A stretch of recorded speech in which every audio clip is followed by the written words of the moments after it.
to your morning wake-up call, your daily wake-up call for motivation, inspiration, education. And I am super excited to be here today. My name is Ruth Sheridan, and today we are going to talk about how to gain influence on social media, how to get more mic time, okay? So super excited to be here on this beautiful Monday morning. And let me just check in to see who is with us today. I'm going to pop into Facebook here. If you're watching this live, drop me a comment in the comments. Let me know where you're watching in from. And if you happen to watch the replay after this is over, drop me a hashtag replay. And I will make sure I come back and give you a shout out in the comments. So, have you ever wondered how to get more views on your videos, how to create influence with your audience, how to really become that influencer on social media that people want to follow, that people want to engage with, that people want to do business with? Drop me a 1 in the comments if you have ever wondered how to create that kind of influence a little bit more quickly. So I am going to pop in here and see who's with us today. If you're new to this live, make sure you allow StreamYard in the comments below, because then I'll be able to see exactly who is commenting here. Hey, Amber, good morning. It's nice to see you. Hey, Lynn, it's nice to see you here. I see a few more people popping in. I'm getting some 1s. Hi, Marlo, how are you? Awesome, guys. Okay, so let's talk about this subject of creating influence. I remember when I first started on social media, and I literally heard crickets on my videos. I heard crickets on my lives, on my posts, and it was frustrating because you're putting in all of this effort into your content and you feel like no one's listening. Drop me a me in the comments below if you've ever felt that way. I certainly did. Hey, Judy, thanks for hopping in this morning. Nice to see you here on this Monday morning. Anyway, guys, so I've got some tips for you today, 6 tips on how you can start gaining that influence with your audience so that they actually start watching your stuff, engaging with you, and you can actually start building your business, right? So my first tip is make your marketing memorable. And there's really 3 little sections to this.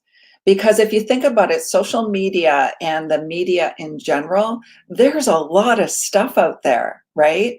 And if we don't make our marketing memorable, then people won't remember us. Now, what does making your marketing memorable mean? It means showing up with some energy, showing up consistently, and giving value. So let's talk about those 3 things, okay? So I made some notes today because this is a really important live, because a lot of people spend a lot of time on social media but aren't getting traction, right? So the first tip is, within making your marketing memorable, is your message, okay? Is your message consistent? And what I mean by that is, if you are wanting to attract a tribe of entrepreneurs who want to lock arms with you and grow your business with you, then you've got to talk about the stuff that helps them. So if you want to attract network marketers, you've got to be talking about network marketing everywhere. Okay. And it doesn't mean posts like, join my team, I'm looking for 5 new people. It's valuable content, inspiring content, and it's got to be consistent. If you are posting, if you don't have clarity on who you want to attract, and your posts are kind of all over the map, maybe you're in a health and wellness company and you're posting some health and wellness stuff, and then you're posting some business stuff, and you're posting some inspiring stuff, no one's going to understand what you stand for, and you're going to lose people. So there has to be consistency in your message. And I'm going to go as far to say as consistency right across social media platforms. So if you are building in more than one place, you've got to show up consistently, or people are going to be confused about how you help them, right? Because that's what really your brand is all about, is how you help that person. So the first one is, in terms of your marketing, your message has to be consistent. Secondly, you have to have presence, okay? And what I mean by presence is show up as you. Show up as you and show up with energy. Show up with passion. Show up prepared, right?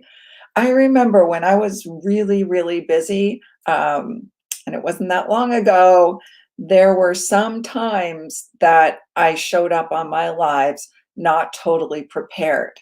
Now, yeah, maybe I knew what I was going to talk about, but it was like, that morning I'd go, okay, what am I going to do for my live today? And then I'd be scurrying around finding something and I'd throw something together. So you've got to show up, you've got to be present, and you've got to be prepared, right?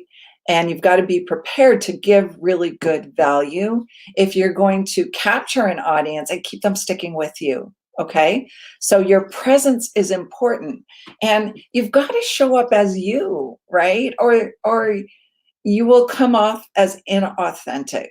And years ago, I was stuck in that. I was trying to figure out who I was on social media. And in the end, I just had to be me, right? And not everyone was going to resonate with me, but the people who did ended up becoming my tribe. Okay, so having presence. The next thing about marketing is having what I call emotional intelligence. So, what do I mean by emotional intelligence? It means consistency in the way you show up emotionally.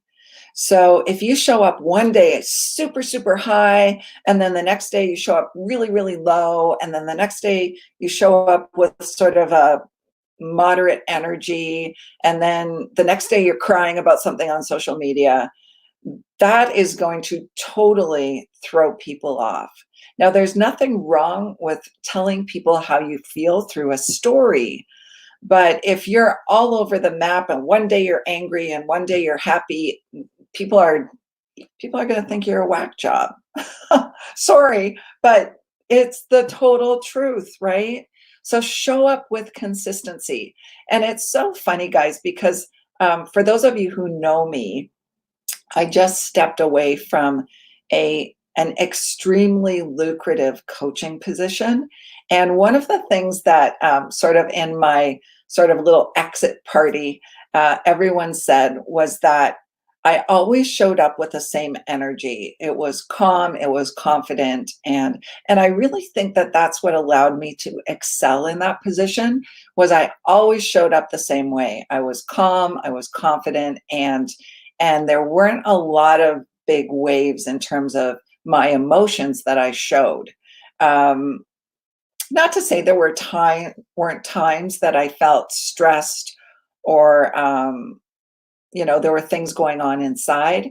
But when you show up with consistency in your energy, displaying emotional intelligence through that, you're going to keep your viewers longer. Okay, so drop me some love hearts, guys. Smash some of those love hearts if you're kind of understanding this. So those are the 3 places in marketing you've got to focus. Number 1 is your message. Number 2 is your presence. And number 3 is having emotional intelligence.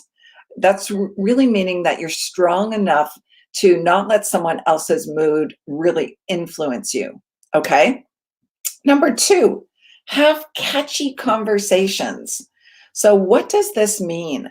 Catchy conversations means basically that you're thinking about your Facebook posts before you post them. So what are you saying in the first line of your Facebook posts to catch people's attention? So think about it this way. When you're walking through the aisle in the checkout, I am constantly looking at magazines. I'm picking them up. And Reg is actually laughing at me because I pick up all these trashy magazines. He goes, "Why are you reading that?" I'm going, "I'm looking at the headlines. I'm looking at the stuff that catches people's attention as they walk through." And you can do the same because we can't really spend a lot of time in stores these days, if you haven't noticed. But you can do it online, right? Scroll through your news feed, see what catches your attention. And then when you create your Facebook content or your social media content, you're going to want to make sure that those first lines of what you post are attention grabbers. Okay, so really having catchy conversations will help you start to gain influence because it's going to capture people's attention, and more people are going to read your posts, more people are going to watch your videos, and then the more people see you, right, the more they will come to know, like, and trust you. Okay, so that's number 2, catchy conversations. Number 3 is creative content. So what do I mean by creative content? Again, you've got to step back and you've got to think about, who is your ideal business prospect? Who is that person? What are their struggles? And what can you put in front of them to help them, right? Is it tips? Is it strategies? Is it tools? Is it motivation? Is it humor, right? Are they in a space in their life where they're not happy? Could you put humor in front of them? So being creative in that way and coming up with things that will really help the person that you're trying to attract is going to absolutely have more of those people come to you and actually have them actually retain them, right? Retain their attention, because getting more mic time means having people's attention for longer. Okay, so that's point number 3. Point number 4 is basically comment versus engage. Now, I want you to think about this. I've often taught in a lot of our trainings here at SNP that when someone engages on your social media, let's say they leave a comment, that you need to engage back. Number 1, that's going to allow you to create the conversation further, right? And create the relationship further. But also, it's going to boost that post in front of the algorithm. So there's 2 pieces of it, right? There's the relationship building, and then there's beating the freaking algorithm. Who doesn't want to beat the algorithm more? Drop me a thumbs up if that's something that you want to do, right? So that your posts, that they get seen more. But what do I mean by this? Comment versus really create relationships. So what I'm going to say is, don't be lazy in your conversations. Comment versus conversations, okay? When someone, for instance, leaves me a really, really nice comment, or a really thoughtful, or they took the time to leave a real comment, not just, a little emoji or a 1 or 2 words, I'll actually go into Messenger and say, hey, thank you so much for taking the time to leave me that comment on my live. Really meant a lot for me to know that you feel this way, or whatever it was. I really appreciate you. Take the time to create conversations with people when they comment, because that's going to relationship build for you. That is, instead of just leaving a little heart back or something like that, really take the time to create those conversations. And I guarantee you that is going to increase your mic time in front of your audience. Okay, so drop me a 3 if you're getting this. Comment versus conversation and how important it is. Okay, so the next point I have for you is collaborate versus conquer. Okay, and this is something, guys, that I struggled with back in the beginning days of my network marketing build and my social media build. That's awesome, guys. I'm seeing lots of 3s here. Marlo, Judy. Good morning, Patty. Nice to see you here. Okay, so what do I mean by collaborate versus conquer? When we want to conquer something, often it's our ego that's involved, right? Now, there's nothing wrong with wanting to crush your goals and build your business and all of those awesome things. But when we want to just make it about us, we actually really, really slow ourselves down. When we can collaborate, that's when everyone gets lifted up and everyone has success, and your business and your brand and your influence will skyrocket. And I'm going to give you a really, really simple example. So, back before I sort of started collaborating with the other folks here at SMP, I was basically going it alone. I was building my own brand, had my own social media presence, and yeah, I got some traction. But it wasn't until I really started collaborating with like minded people who wanted to build alongside me, that things really, really took off. And that's the difference between kind of going it alone and trying to conquering it on your own versus collaborating with people who also have some influence, and all of that energy and that synergy comes together to create something even greater. Okay. So I'm going to challenge you to ask yourself, who in your life or who in your circle of influence could you collaborate with to really create those synergies, to create that momentum so that you can grow your business and your influence even faster, right? Because your audience will be bigger. So drop me a collaborate in the comments if you are going to take a look at your circle of influence today and ask yourself, who might I collaborate with to really help me expand my business and expand my presence and create more influence online? And it could look real simple, guys. It doesn't have to be complex. It doesn't have to be some big partnership. It could be as simple as, who might I interview on a live?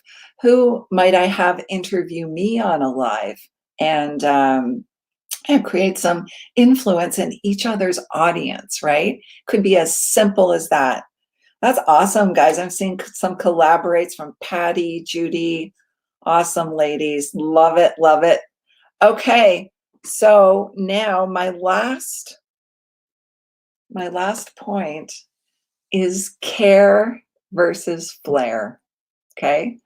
So the more you care about people, the more you care about really helping them, the more you care about creating really great content that will help them, the more you care about your teams and helping them rank advance, the more you care about collaborating with your teams and bringing them into your inner circle and really helping them create influence, the faster your business will go. Care versus flair. What does flair look like? Flair is generally all about me, all about us. It's the ego again talking, right? So it's the classic example I always use is it's the guy standing in front of the rented Ferrari trying to make himself look good on social media. That's flair, right? That doesn't really build a tribe. Maybe 10 years ago it did because it was new on social media. But caring about people, caring about their success, helping them, giving them great content, really pouring your heart into your teams and helping them win is what is going to create influence. People will show up to hear your trainings, people will show up to follow you, and people will show up to join your teams. So, care versus flair, guys. So, those are my 6 tips to create influence. And really, it's so funny because a lot of people think that influence is this magic training they might get from someone, right? Can they hire someone to teach them how to get influence? No, no. The only way you can create influence is to show up, to care, to do all of these 6 tips. And you've got to do the work, right? Just by having some coach really walking you through this stuff isn't going to create influence for you. You've got to do the work. You've got to show up. You've got to care versus have flair. You have to show up with the right kind of message consistently. And all those tips that I just outlined for you. So guys, I hope you got some value in this. Smash some of those love heart emojis if you got some value today, and drop me some stars in the comments if you are going to have an amazing week. It's the beginning of our week. I am so excited for this week. We've got a bunch of stuff going on our page. We have an amazing training coming up, workshop style, in our group that that you are absolutely going to love. We are going to be sharing our exact system that we've used using social media to recruit over 50 people in the last 2 weeks and 16 freaking rank advancements. So we're going to be sharing that exact system. It's going to be a workshop style training. It's going to be probably an hour and a half long, Thursdays, 1 p.m. Eastern. And if you aren't kind of signed up for our group and our Thursday trainings, just drop a me in the comments and I will make sure I send you over the link, okay? Anyways, I hope you guys have an amazing, amazing day and week. And we will be back here tomorrow for another morning wake-up call. Anyway, Angela, nice to see you here. Donna, love you, Donna. Marlo, Patricia, have an amazing week. Patricia, can't wait to talk to you. Lots of good things going on your team.